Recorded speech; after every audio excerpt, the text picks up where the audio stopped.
Hi, I'm Chef David Burke. Happy to be here. I've been cooking for many, many years. Culinary Institute of America graduate. Spent most of my career opening restaurants in New York City, some TV shows, awards, et cetera, et cetera. I started at the River Cafe. I own several restaurants in New Jersey now. David Burke and Donatella was one of the famous ones in New York. I've been doing this a long time. I love what I do.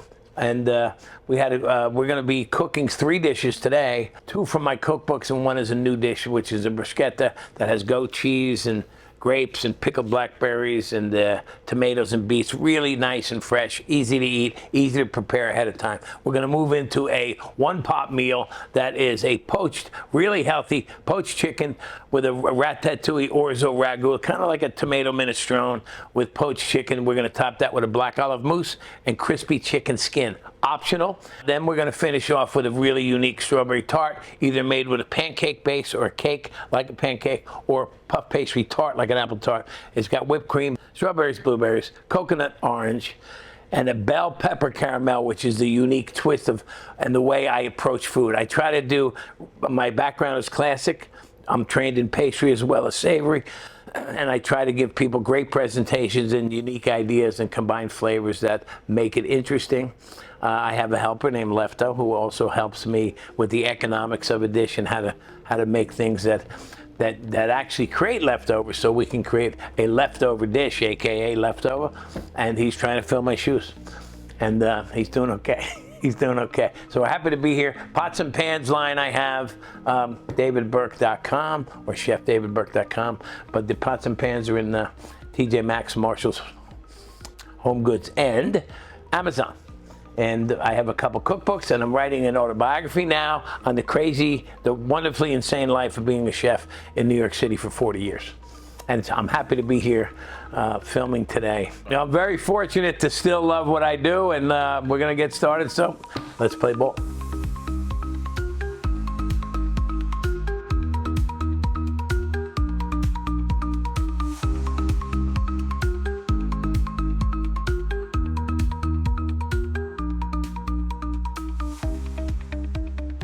Hello, I'm Chef David Burke, and I'm happy to be cooking for you today.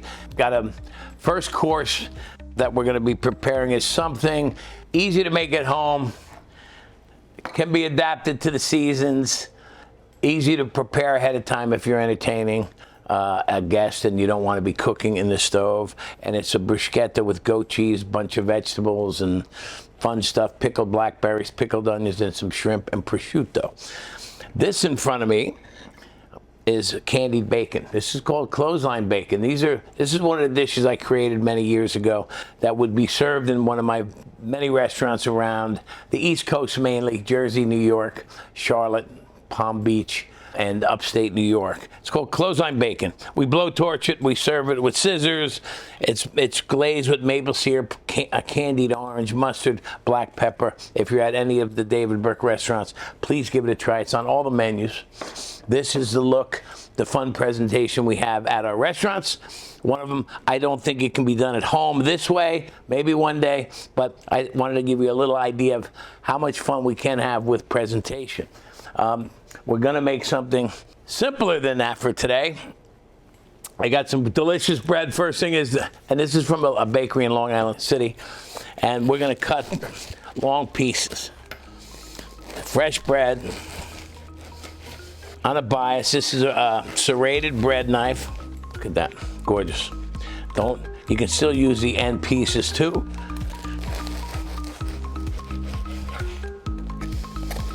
Okay, I smashed it a little, so we're gonna pull it up a little. It's going into a dry pan right now.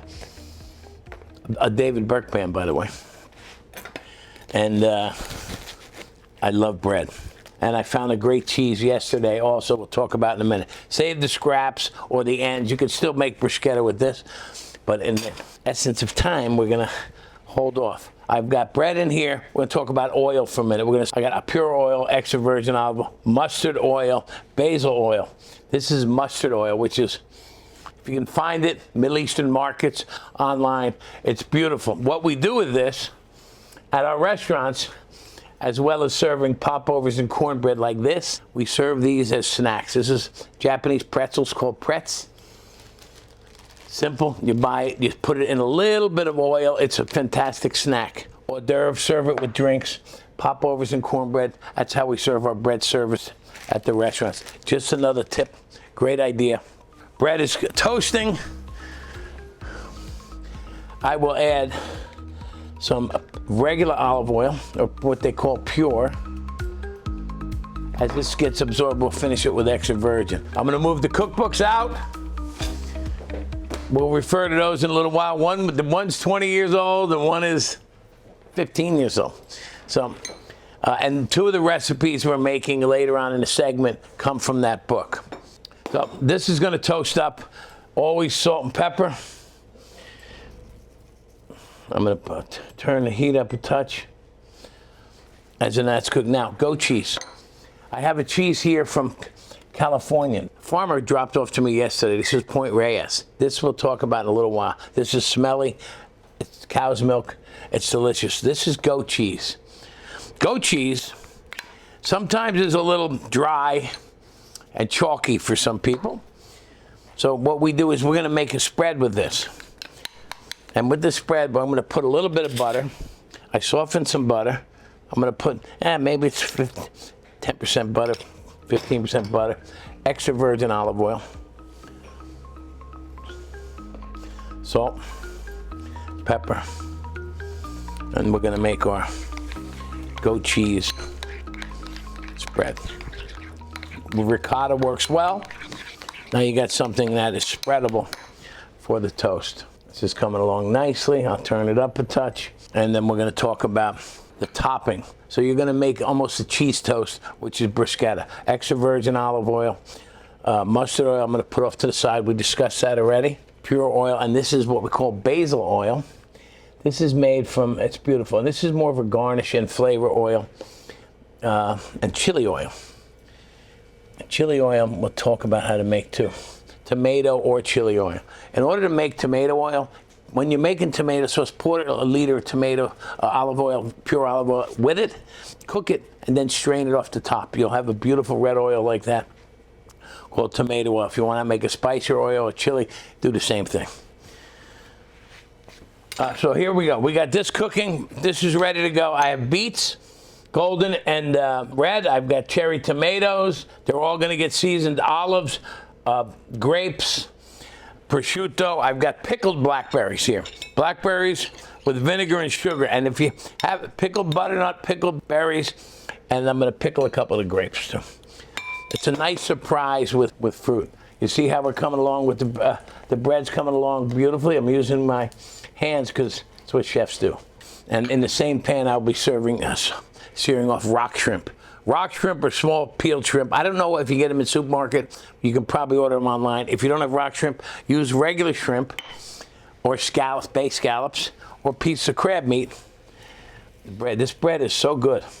And we're just lightly toasting for now. And I have salt and pepper on these. I'll talk about this cheese for a minute. Point Reyes, this is a cheese. It's called, and what you do here is you just cut it this way. Look at that.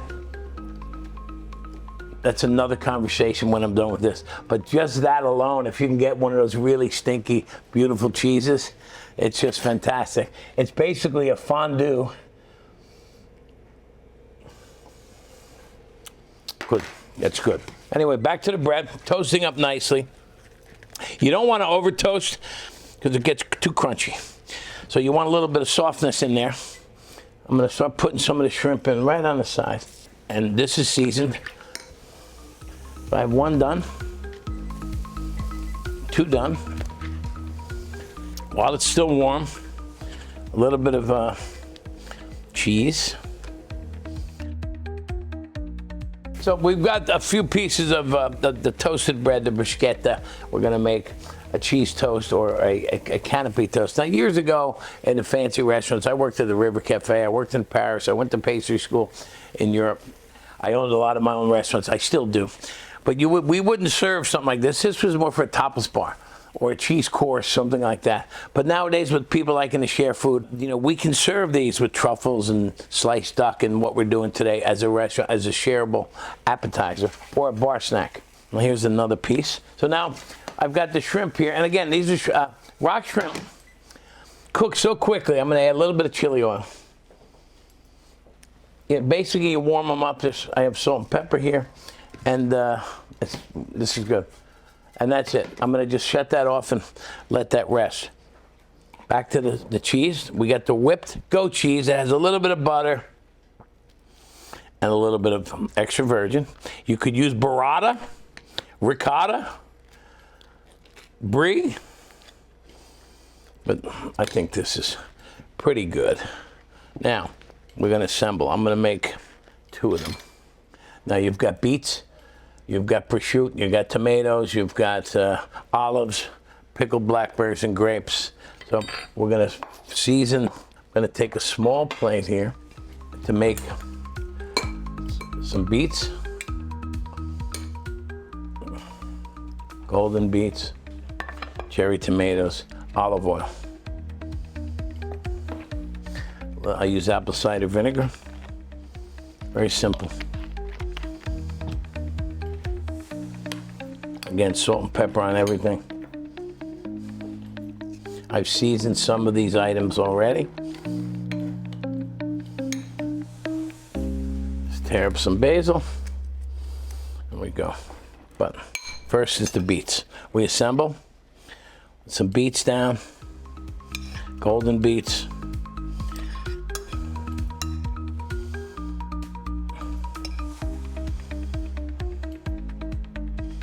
Also make all 4 of them because I know we're going to eat them. Now again, the seasonality involved here, you can go with, whatever is in season. Beets happen to be in season. Cherry tomatoes we can always get. And make sure fennel's great. I have meat and cheese, and I have cheese, meat, and shrimp going on this one. Oh, there you have that. We've got olives. It smells great. I mean, and it's pretty. What's good about this is you make a few of these, and you can do it larger, you can do smaller. This is also a great soup garnish. Now we're going to grab a piece of prosciutto. Again, 1 piece goes a long way. Now, shrimp. Leave room for the shrimp. And these are warm. All right, try to get them on the plate. Again, sometimes the cheese acts as a glue. Find a spot. And again, we're going to put these right on the plate now as we start to finish. So anything that does fall over is on the plate. I'll put three here.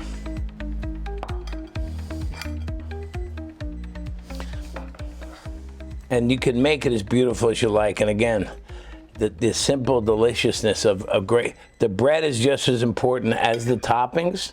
As you can see, I'm going to take 1 off just because I want the plate not to look crowded. I'm going to put a small salad there also. Now, on top of that, we have tomatoes, which is a fruit. We've got fruit, which is grapes. We've got blackberries. I'm going to put a couple of grapes on here. So when you get a flavor sensation here, man, is it good. Earthiness from the beets. So we've got a couple bruschettas. Like I said, we've got the base is a goat cheese. Could be burrata, could be ricotta, seasoned. You've got roasted beets, cherry tomatoes, and olive oil and vinegar. You've got grapes, you've got olives, you've got basil, you've got prosciutto, you've got rock shrimp. You got a lot going on. Pickled onions to finish it somewhat, and it's just a bounty of color and flavor. And these are called sweetie drops. These are little pickled. Here we go. And blackberries are pickled. Now the pickled blackberries I'm going to put in the salad. We have a little watercress salad here.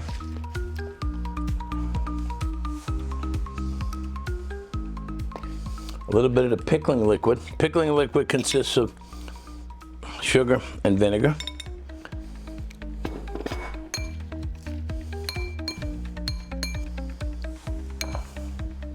And what we're going to do is put this way, put a little bit of a salad here.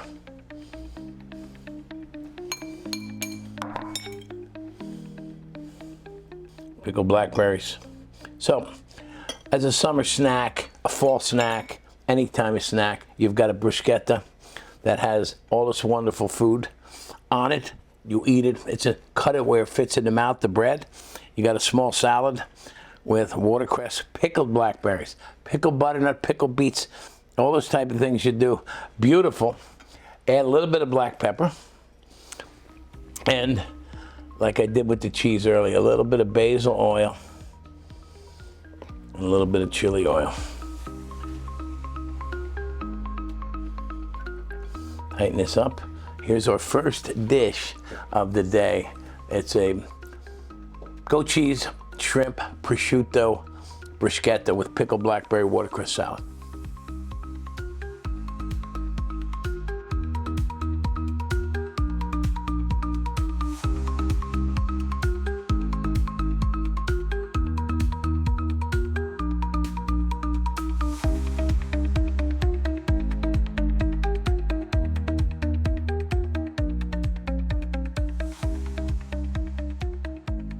Hi, Chef David Burke here. We're gonna make a dish with chicken, a one-pot dish that's in my first cookbook.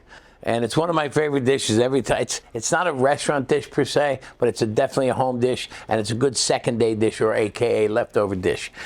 So I'm gonna get this started. It's a poached chicken breast. Poached, that's right. So it's one pan. We're using my pan, David Burke pan. It's on high. It's a ratatouille-based broth with tomato stock. Tomato stock is tomato juice, canned juice, V8 mixed with chicken stock. All right, I have chicken stock here. And now I have some tomato, my own tomato sauce, but you can use tomato sauce or simply tomato juice from a can. So now it's chicken stock and tomato sauce or tomato juice. Now you have tomato stock.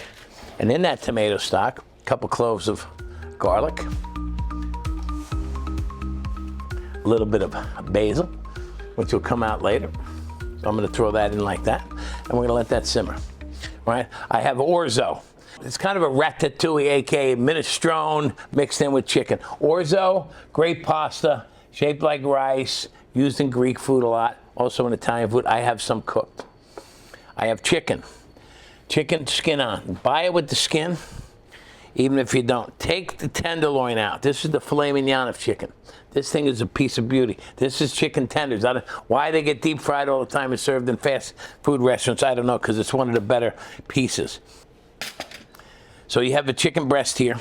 Then you're going to take the skin off. You can poach it with the skin on.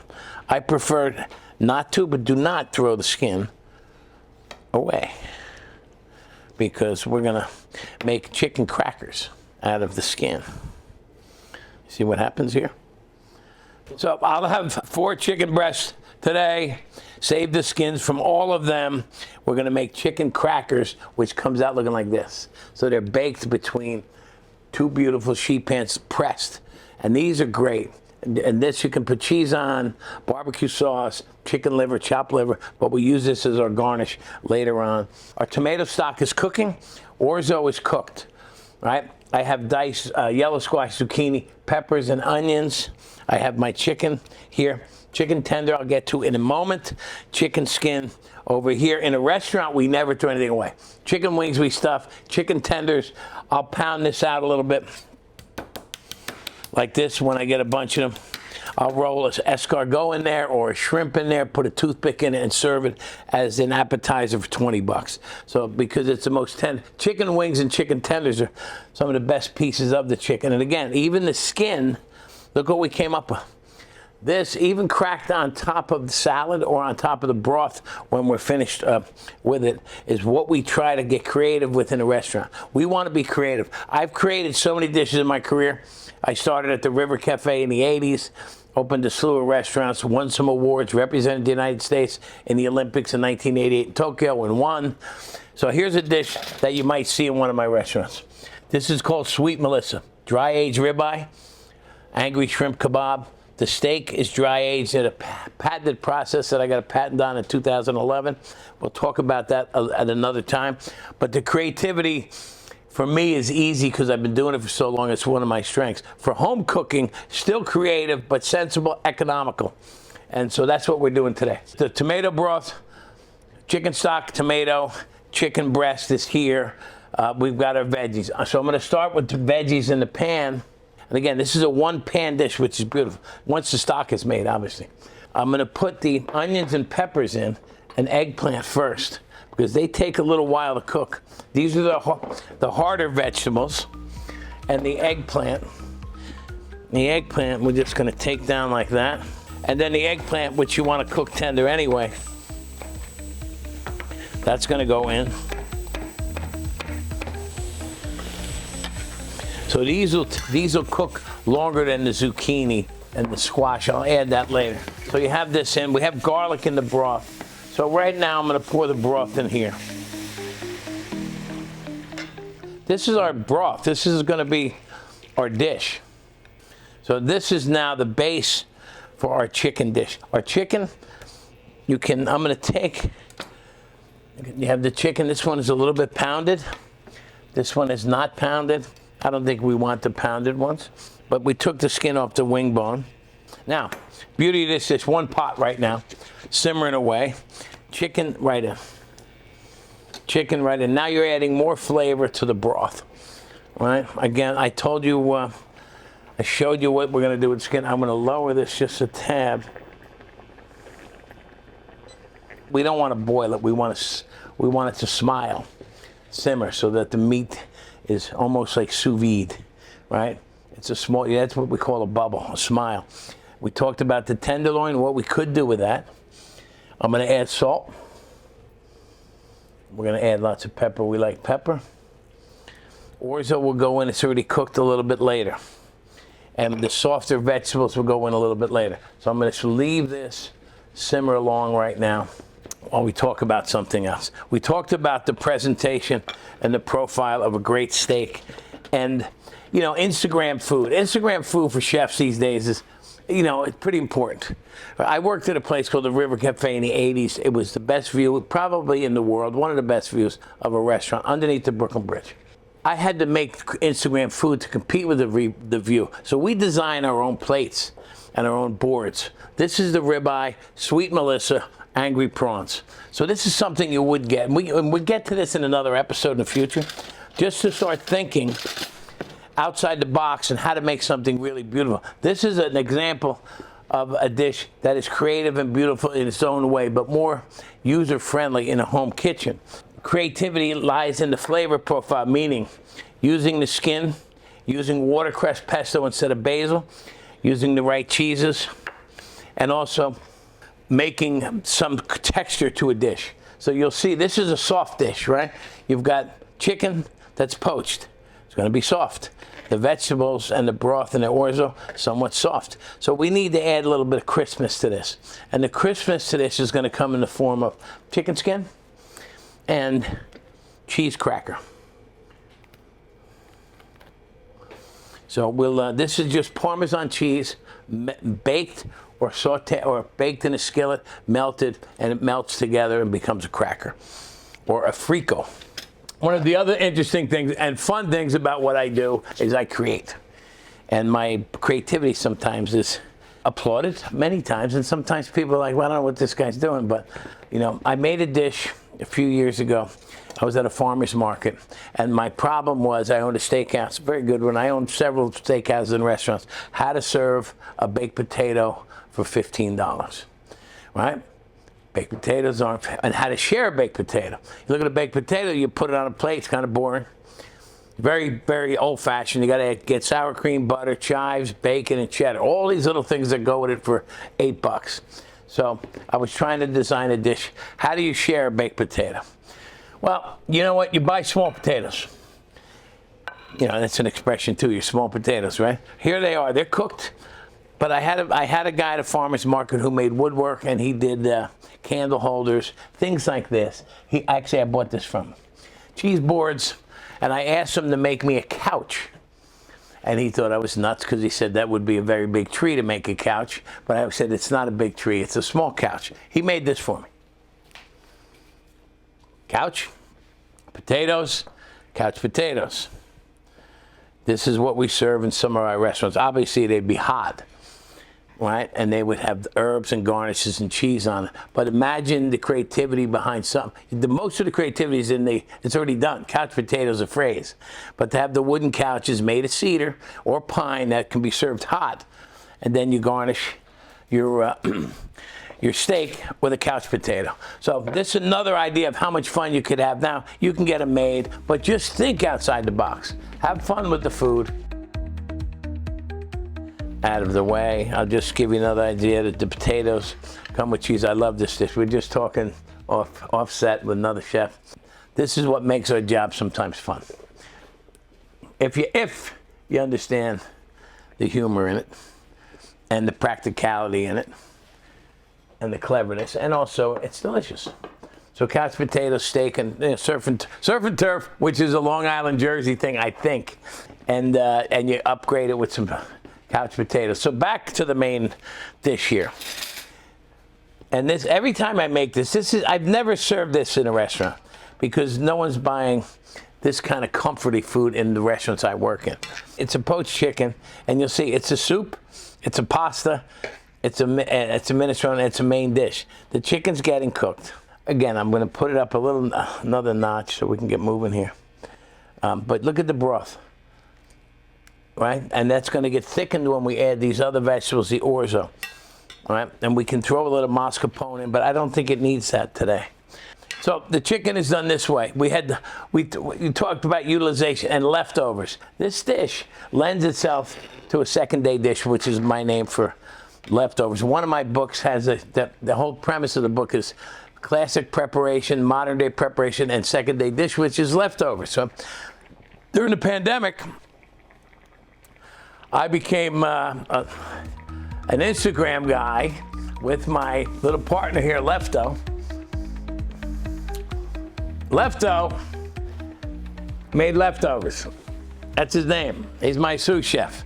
So he started talking to us about what to do with leftovers. That was his main job. Left-hand man, Lefto. And Lefto wants to know, what do we do with the leftover broth?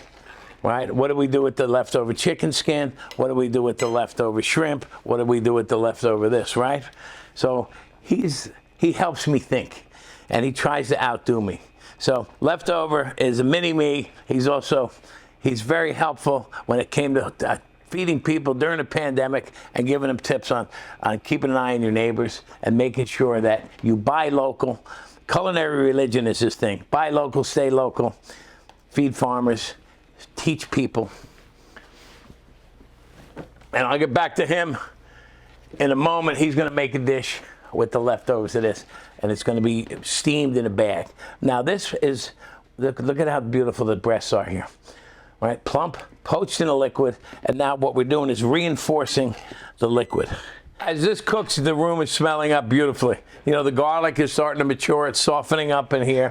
You got the eggplant soft, the peppers and onions soft. Now, and the breast is almost cooked. You know, it's almost like, feeling a steak. You know, people always say, how do you know when a steak is rare or well done from a chef's standpoint? You see that? That's rare, because it bounces back. It's soft. As it firms up, it'll be medium well, but this will be cooked medium, and because it's such a small piece, it'll cook itself through. So, but now we're going to add the softer vegetables, which is the yellow squash, zucchini, prepped up, right? And the green you want it going at the end anyway to keep it as green as possible. And again, this will give off some water and add to the deliciousness of this broth. So now you wind up with more broth than you started with because you got all the juice from the eggplant, the zucchini, yellow squash. The thickening thing here is now next is the orzo. Now, depending on whether you want the orzo to be on the side or part of the dish, I like to put it in because it thickens the broth a little and it absorbs the broth. So now your orzo is going to have all that beautiful flavor from the basil, the tomato, the garlic, the vegetables, and the chicken. And this is a one pot dish. I have basil as our main herb flavor in here, but I'm going to throw in a little bit of rosemary. And throw that. So I put that in whole so I can get it out because some people don't want to bite on that. So chicken's coming along. This is a pesto. Now this pesto, normally, you know, we do have the basil in here, and basil would be great for pesto, but this is watercress. And watercress pesto is great. And you can always get watercress in the supermarket. Usually people at home don't buy it. I don't know, maybe they do for salads, but boy is it good, especially when basil's out of season. So we're going to use this, and it's sometimes we use, you know, pine nuts. The same recipe, just replace watercress with the basil, and boy is it good, especially with seafood. So now our chicken is here. This is that. Couch potatoes, steak we talked about, knives. Now, if you recognize my name, you might, because I've been cooking for a long time. I know I look like I'm in my 30s, but steak knives. Not only are they good for steak knives for your table setting, they're also good for prepping. This is a great little Santoku knife. And we sell these at Home Goods, Marshalls, and TJ Maxx, and Amazon. It's my plug for the day. And also the pots and pans are David Burke label. I'm very proud of them, and they're affordable, and we use them in our restaurants as well. That's where we are. And now we'll talk about the skin for a minute. We took that chicken skin off earlier. You know, it's very simple. You pull it off like this. Turkey skin is good too if you can get that. Again, just spread it out. You can freeze it until you have enough of it, and then you can just put it on a little bit of wax paper, parchment paper, with another pan on top of it, or wax paper, and just bake it in the oven. It'll have its own fat, crispy. If you like skin, and I do, it's great. And a lot of restaurants, they don't do this, or home cooking. Again, here's the tenderloin. So even if you're a small family, or you just cook for, you buy one or two, save them up in a Ziploc in the freezer. When you get 12 tenderloins, you know, make cordon bleu, or make baby chicken Milanese as an hors d'oeuvre. All right, so now our chicken's almost done. We're in great shape, great timing. Next thing that we serve with this is fat. Because it's so lean, I add fat. It's your option. I whipped cream, and I put some black olive puree, so I made a black olive mousse. This is a reminder of why I love this dish now. You see how it came together? Now it's thick. The orzo thickened it up, so it's kind of porridgey a little bit. And I'm going to take out the basil. The rosemary is very strong, so you got to be careful with that. But you got, you know, again, you could do 4 breasts, 2 breasts, but you see, you still got a soup, or almost risotto-ish. So we're going to take some of the, take it off the stove. I've added more salt and pepper.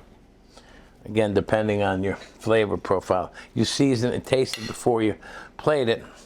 Now, for family style, you'd go into a large bowl, which we'll do. But you see how pretty it is with the veggies. You see the importance of adding the zucchini and yellow squash at the end, so it's still gorgeous. Again, I didn't thicken this with any butter or oil at the end, but you have, you know,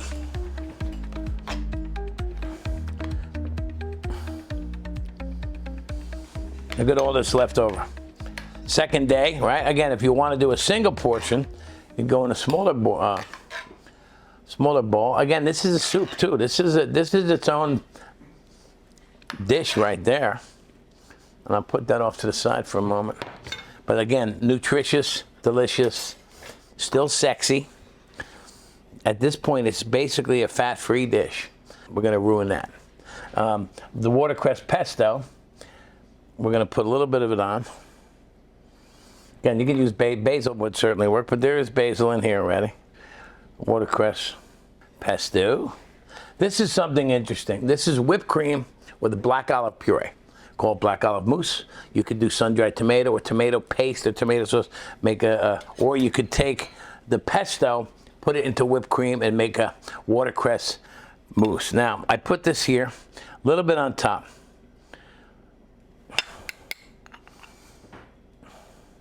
And that'll melt. That's going to melt, and it's going to help enrich and thicken this beautiful broth. This is actually a beautiful plate for this today, too. Now, remember these? Crackers for crunch and for texture. And I'm going to grab, I'm not going to add basil leaves because I think there's enough basil flavor.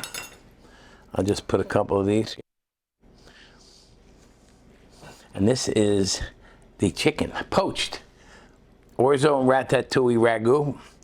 watercress pesto, black olive mousse. This is a delicious home-cooked dish that has plenty of leftovers, plenty of nutrition, economically sound, and you got leftovers. Plenty of second-day dish and or leftovers. It's a soup, it's a stew, it's a broth, it's light and healthy. Very proud of this dish. And you learned about the crackers, and also we have the tenderloin, and you have a second-day dish that leftovers going to come and make with me. So when you have leftovers, I'll show you what to do. Thank you. Leftovers in action, right? He's like, what's going on here without me? Anyway, he's interested in this because he's got a leftover secret for us, and something very unique that we're just starting to use in the restaurant, right? It's called fata paper. It's this paper here that you can steam. It's like parchment or aluminum foil that's made of plastic, but it doesn't melt in the oven, right? So this is perfect for a second-day dish, which is leftover specialty. I have to put them down now because I need two hands. So take a back seat. But the idea of when we cook sometimes is, and when a chef writes a menu, is like, we write the main courses. So I know if I have tuna on the menu and salmon, I'm going to have tuna salmon tartare. We also try to look at how is it economical at home when you're cooking, that you cook one meal for 2 or 3 days. And a lot of people do that, but how do you present it in another way? This fata paper you can buy online. I'll show you it's called FATA paper, and it's you can see it's like saran wrap but thicker. And what we're going to do is I'm just going to put some of the leftover here in it. I have some leftover chicken as well, right in here. I'll throw a little bit of the pesto, and I have Parmesan cheese. Again, keep this in mind for spaghetti, this and that and the other, and then you just wrap it up. Now you do this with parchment paper too, or papillote, you know. So this, I use a clothespin because I have clothespins in my restaurants. Right now, this you just put in you can probably microwave it. I never have, but you put it on top of a pan hot or in the oven, and this will puff up. This will expand, and what a great vegetarian. This just has chicken in it, but to do it for vegetables or any leftover and fun presentation as an appetizer or a soup, what you do once it's hot, and this is still warm, is you take a scissor, cut it open for example, present it like this to your guest or to yourself. You take the scissors or the knife, cut it, and you just pour it out at the table, and then you have another plate next to you and you take it away like that. And there you go, second-day dish, leftover special. I love it. And then you get the second aroma. And a second-day dish, soup stew like this is remarkable. Good job, Lefto. By the way, he's a mini-me. That's why I changed my glasses, because he was made when I had the red glasses. Coming up next, we have a sweet tooth crave, a pastry chef that I am, but with a twist. We're making a caramel out of vegetables.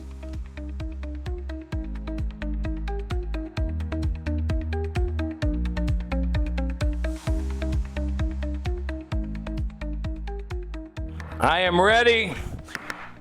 How are you? Now we're gonna make an interesting dessert. Strawberry tart with orange, coconut, blueberries. Exciting part, and the interesting thing about this dessert is when I worked in Norway in, 1982, my first job out of the Culinary Institute of America, I was working in Oslo, and then I took a boat over to Denmark, and I was reading menus because I didn't have any money to eat in the good ones. I was reading menus, and I read this menu in French, and it said strawberries with pepper and balsamic. And I wrote my notes, and I said, what a great idea, peppers and caramel with balsamic. And I kept thinking, what a great idea. So when I got back to the US, I made a dessert with bell pepper, caramel, which is phenomenal. But later on, through the years, I realized that menu meant peppercorns, black pepper, and balsamic, which is an Italian way of eating strawberries. But we have this now, and I'm stuck with it because I love it.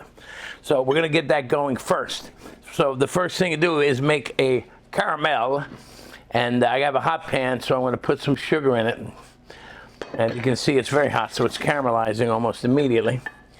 So I'll let that caramelize a little more. And with my beautiful little knife, we're gonna just make a very small dice of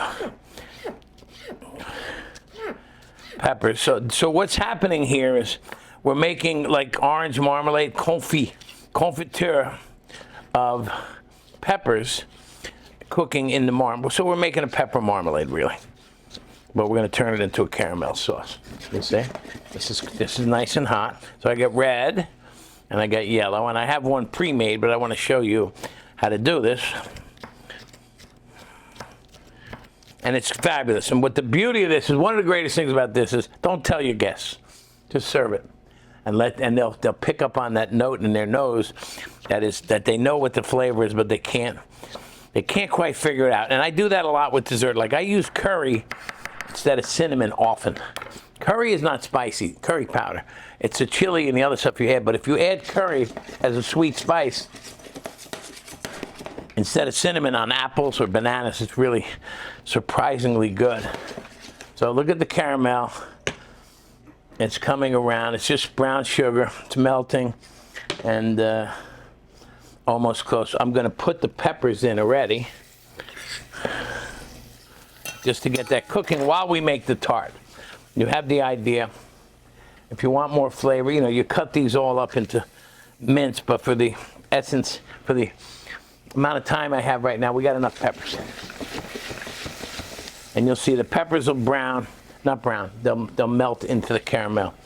Caramel is usually sugar, water, vanilla, sometimes. See, that's beautiful. See how brown that is already? And then I'm going to add some apple juice. You can use apple juice, you can use water, and some Grand Marnier or orange juice. So I have some Grand Marnier here, apple juice. I have orange sections and orange zest already.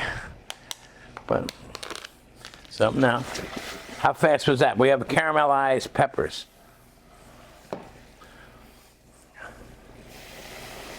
That's the booze, and that's the apple cider. Just going to let that cook down. Now it's going to remelt down the sugar because the sugar seized a little bit, and that's basically a 3-minute caramel, right? Pretty good, but you want the peppers to cook longer, so you add a little bit more juice so that it cooks for 20-30 minutes and softens those peppers up even longer if you like. But that's where we are. Next, puff pastry. That's what we use in restaurants for tarts. Now, here's a puff pastry baked free with sugar on it, just baked. It could be cooked a little longer, but this puff pastry could be cut like this. And you could put the pie, the whipped cream and the berries in here and put a top on it. I'm not going to go that route. I have another option. This is a pancake. If you don't want to do the puff paste, this is a coconut pancake. The pancake really thick, baked in a small pan. That could be the base of your pie or your tart. But what we have here is a puff paste disc. This is what the recipe calls. So this is puff pastry, cooked really well done. As a circle, you can buy these frozen in a supermarket, and that's puff paste. The only reason to put on a pot just to make it easier to decorate, like a cake stand. Okay. Here's our pancake. I'll try to make one or two. So this is whipped cream. So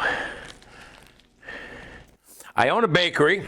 I am not necessarily a baker, but I am a pretty well-trained pastry chef, and I went to school when I studied in Paris. So I'm okay. I know my way around the pastry menu.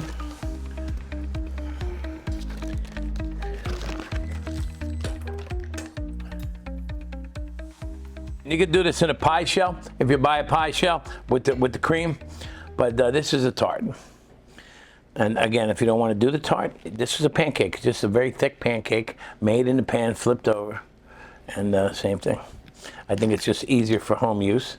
Right, I'll put that here now.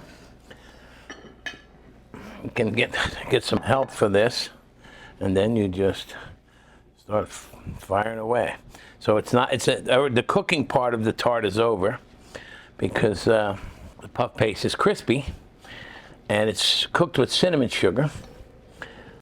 And you can use any fruit you like. So this is strawberries are always in season in America. I mean, they're from different parts of the country, but And they hold up well. Blueberries too, they don't go bad.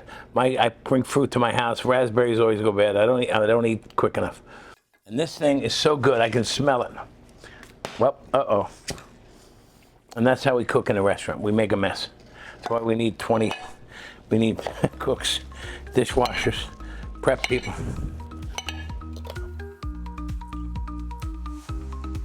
Okay, so you got a pretty good amount of strawberries. Sauce is almost ready.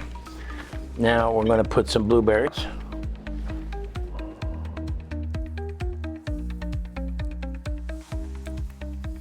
And then we have the orange sections.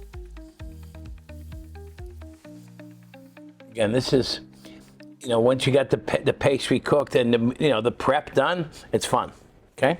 All right, I'm going to just I'll put the ketchup on the pancake one here too, because I think the pancake one is important because it's a lot easier than having to buy puff pastry. It's also another way to use leftovers. Pancakes, I have a section in my second book about second day dishes, which I had mentioned.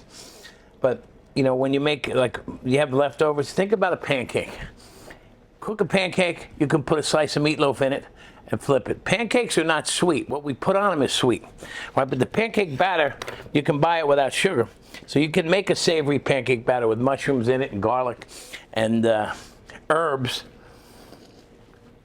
and use it as a leftover. You can do a cheese mushroom almost like a quiche. So this is a lot easier than cooking a tart. Anyway, so the caramel, you see where we are here. Look at that caramel. A little thin, right? But your boy, is that nice. So that'll get thicker as it reduces. I have some that's pre-cooked.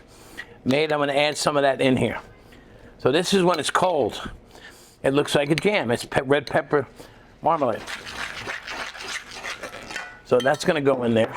So now the pepper sauce. Now you look at this. Gorgeous. And when you smell it, you got the Grand Marnier in there, the orange zest, but the pepper flavor hits your nose. So here we go.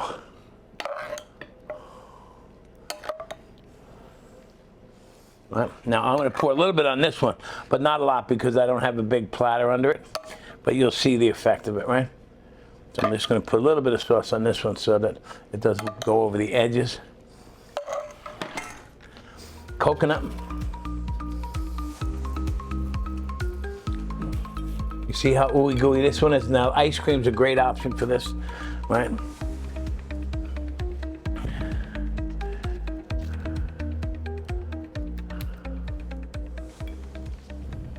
Mint is always nice too. I'm old school, so some of the younger guys, they think mint is a waste because you can't eat it or whatever. But I like the prettiness of it and the decorative aspect of it. But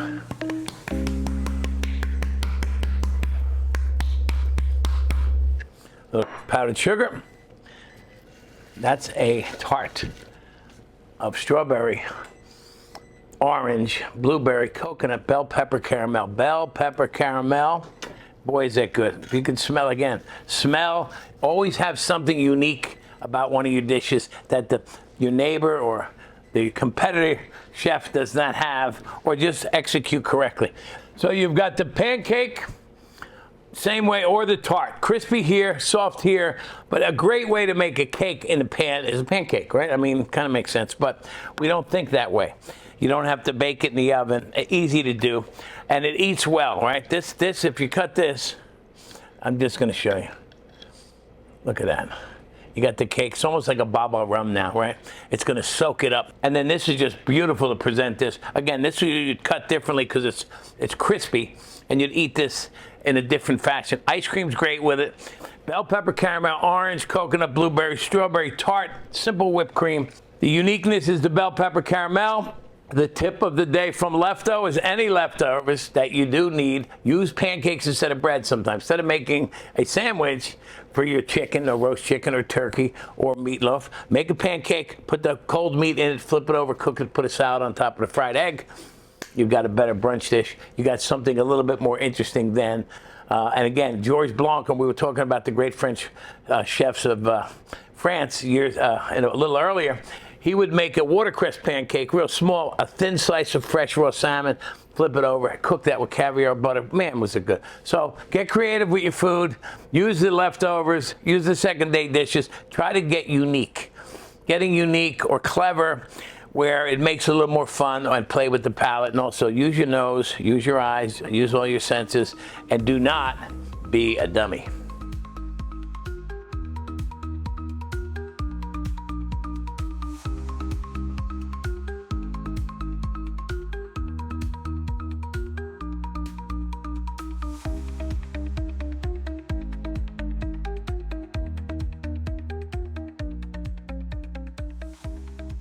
We had a good day, so I want to thank everybody that participated, the crew, my crew, Lefto, and Harold for sending in the pots and pans for display, which are all available at TJ Maxx, Marshall's Home Goods, and Amazon.